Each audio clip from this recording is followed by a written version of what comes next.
La pauvreté affecte tout le monde, mais il est difficile de l'illustrer clairement.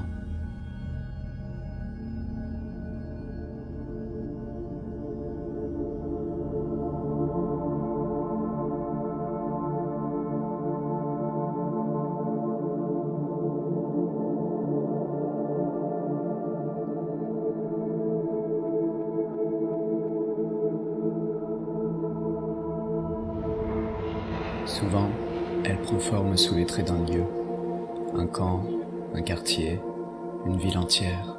Je pourrais évoquer le camp de Kara Tepe ou de Calais, où les gens restent et survivent dans des conditions extrêmes.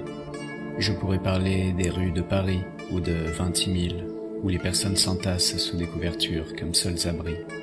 Ou encore, je pourrais comparer les quartiers de Balaro à Palerme avec les bidonvilles de Sabra et Shatila à Beyrouth, les ghettos malfamés de Takadoum à Rabat ou de Hachmishmali à Amman, les villes de Bourj Lakarma, de Redeyef et Gafsa en Tunisie, ou les rues de Ceuta et Melilla. Bref, la pauvreté est partout.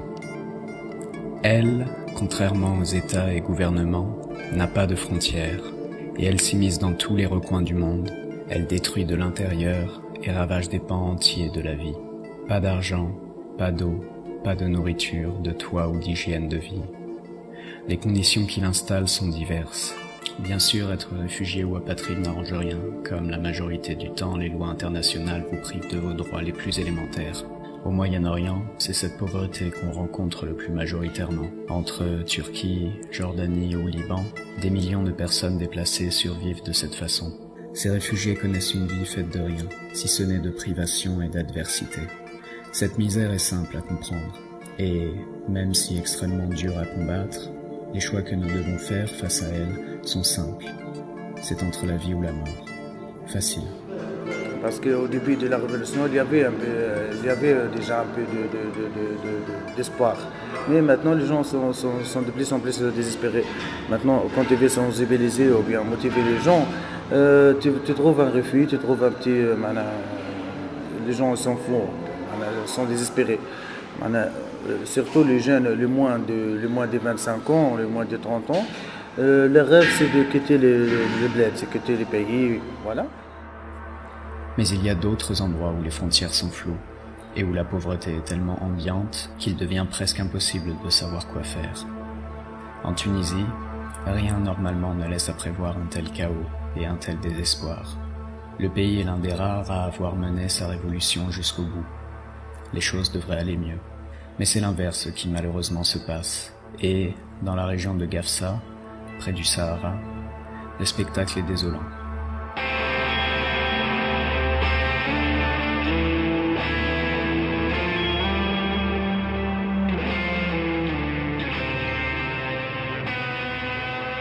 Pollution, manque d'eau, de vivres, d'argent et d'infrastructures, corruption exacerbée.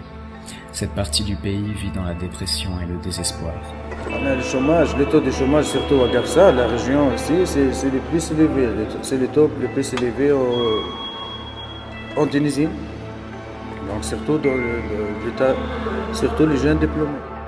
Et c'est frappant d'autant plus que rien ne peut changer. C'est comme si la population, là, était tenue sous un dôme invisible qui leur empêchait tout échappatoire. Ici, la pauvreté est une institution traditionnelle qui se transmet de génération en génération. أنا تحب تعرف المشكلة تاع الماء. هنا بالنسبة للماء ولا لغز كبير ياسر. باهي ولا معناها الماء ولا مشكلة كبيرة ياسر معناها برشا عباد تو ما يصليش الماء. تو رديف ولا مقسوم. تو شيرة يصل لها الماء وشيرة ما يصلهاش. مثلا قداش واحد يتمتع بالماء حكيت ساعتين تاع الليل ماضي ساعة ونص يلزم انت تفيق وتعبي الماء كما عباتش فك الوقت هذاك المعين ماضي ساعة ونص ساعتين ثلاثة معناها ما تلقى مشكلة معناها من غدوة الصباح تلقى مشكلة ما تلقاش كيفاش تغسل معون دبشك تشرب معناها مشكلة كبيرة ولات. يفرض علينا حاجات معناها من الناحية الاقتصادية اقتصاد منحط معناها مربوطة ببعضها هي الحكاية. السياسة هي اللي تخلي الاقتصاد يطيح ويموت مرة واحدة.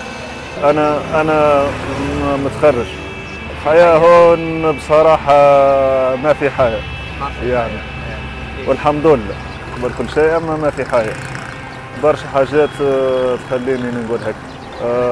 نبدو من الناحية السياسية مثلا، معناها حياة صعبة جدا، فهمت، وسياسة مستبدة، سياسة تعسفية قهرية. Les conditions sont un peu moyennement bonnes, donc on essaie de faire le mieux.